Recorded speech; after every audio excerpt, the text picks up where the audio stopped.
Oh, Jesus Christ, man. The transfer alarm is broken. Oh, I'm dying, man. That is what happens when you take a trip to Scotland and you get sick just before you come back. It is rough, but I'm fighting on, blowing my nose in between sets, showing Jason what I'm working with, and it's all good. Show me what you're working with. So shake that ass. Yeah. Watch yourself.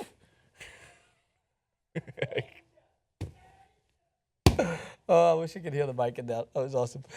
Let us know. I don't know what I'm saying. You've just thrown me off. Let us know what you guys think about Jason's song. It's a great song. I know, it is a good song. So the transfer window open, as we know. Aubameyang is at the forefront of this. I'm not going to touch on all these ridiculous transfers that people are talking about at the moment. I said from the start, Jamie Vardy's not going anywhere. I will eat my shoe if he goes somewhere. God, that is going to bite you in the ass. Actually, if he goes somewhere in January. I got to say, there's a better way to put that. If that happens, it will literally kick you in the ass. Yeah, Get it will. Because shoe, eating, all comes full circle. I get it. It's a circle of life. But I will eat my shoe because I said he wasn't going to go. And I don't think Leicester will let him go. He's vital to their already unbelievable Premier League campaign this season. But I want to talk about a couple of realistic ones. So, with the transition at Real Madrid, Gareth Bale has been at the forefront of all of the transfer rumours. Manchester United still the club that apparently are chasing his signature. It's going to cost him a lot of money. He's on bajillions of dollars a week at Real Madrid. They'll have to put forward that amount of money to pay them. I'm sure they'll find it from somewhere. They did spend 220 million. I sound like you in the last clip. You do, man. You're losing your mind. But no, Bale. I get it. Where do you think Bale ends up? You said Premier League originally, right? I want Gareth Bale to go back to the Premier League. I'm going to reiterate this point. That's when I seen Gareth Bale at his best. That's when I fell in love with how he played football. Didn't fall in love with him, Jason. Let's not play into the rumours already. But I think that he was so good in the Premier League because he had all the attributes, but he was in a team that needed a player to stand out for them. Tottenham were a team that made it into the Champions League and were a hard team to beat because Gareth Bale was always that figure they looked to. His hat-trick against Inter Milan was one of the best things I've seen in football because all of his goals were exactly the same and they still couldn't defend against it. His speed, everything about him just fit into that game. And that's a Gareth Bale that I would still like to see in the Premier League. I don't want him to continue to play in La Liga and his game be adjusted so that he fits that league better. I'm just being selfish. I think that we've seen the best of him in the Premier League, and Man United are the team that would put up that money. However, it all depends what happens. I don't think he'll go in January. I think that, why would he? Real Madrid still have everything to play for. They've got a new manager, Zinedine Zidane, who's going to try and get the best out of Gareth Bale. But in the summer, seeing that Real Madrid maybe don't win everything like Zidane said he's going to do, does Gareth Bale head off? I think he could, and it's down to the two teams in Manchester. If they have Pep Guardiola come in, I think that might lure someone like Bale to them, but he's not moving in January. Well, it's interesting you mentioned that Manchester City would not be the right stop for him then, because you do have the likes of Aguero and De Bruyne and Sterling and frickin' everybody.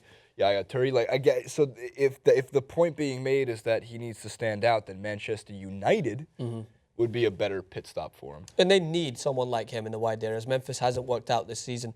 I don't think they need literally anything. Like, I got excited watching Manchester United score 2 goals. So did the world. 2! And one of them was Wayne Rooney. 2 goals. Yeah. And there was also the reports recently that one of their sponsors doesn't want them to play boring football.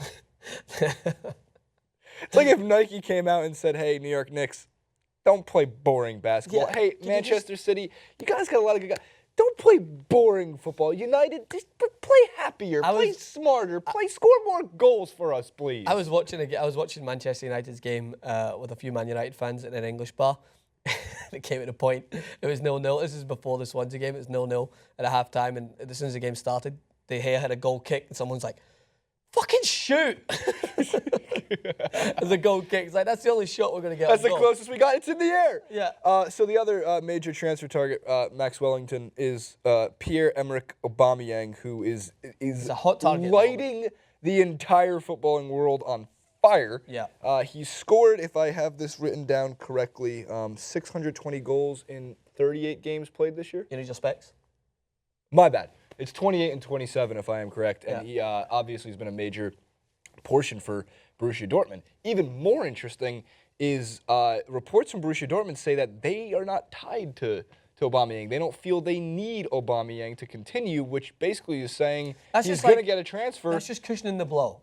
But why? How could you say that about a guy who is a catalyst and even you having a chance at Bayern this season? What you need to understand is that... well, there's other good players. Marco Reus and there's other guys on Borussia Dortmund who I really like, but go on. What you need to understand is that Borussia Dortmund struggle to hold on to their best players. And I know there was some arguments before, some absurd arguments that they don't hold on. The statistics are right there. Lewandowski, Mario Götze. Arjen Robben? No. Lewandowski. Mario Götze. Arjen Götze.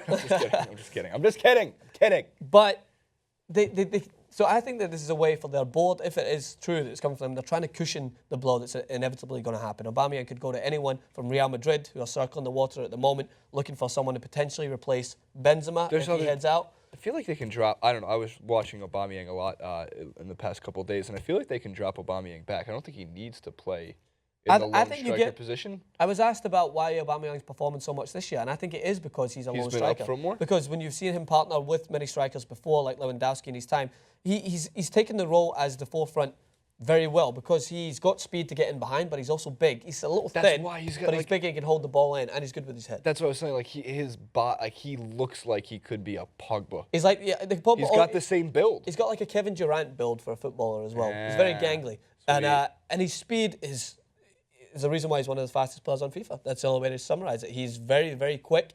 I don't think he would suit the Premier League as much as I think he would suit something like La Liga, where the pace of the game is a little bit slower. But I think that the way Real Madrid play a counter-attacking football, he would fit into that. They need someone to hold the back line. If Ronaldo continues to play at Real Madrid, would he get into Ronaldo's space? I'm not sure. Like we see Benzema have to kind of adjust his game to fit Ronaldo like everyone else has to. But Aubameyang could be that outlet so that maybe more space is created in between the back line and the midfield line where Gareth Bale, Ronaldo, Isco, those guys can pick the ball up and Aubameyang can be used as that last man to spin in behind. But I think any of the big teams in the world, Bayern Munich even, those guys, they could all utilize someone like Aubameyang in their team. Whether or not he's going to be a standout. They can say, Borussia Dortmund could say as much as they want that it's a cushioning the blow. We don't need Aubameyang. He goes to Bayern Munich. There is no way around it. You fucked up. The same thing they did with the board. They just couldn't offer Lewandowski the same amount of money that Bayern Munich was going to offer him. And there's I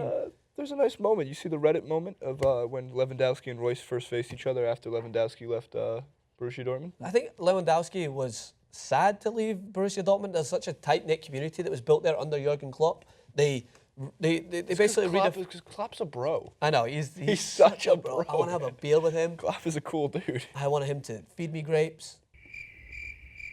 Even Dad turned around.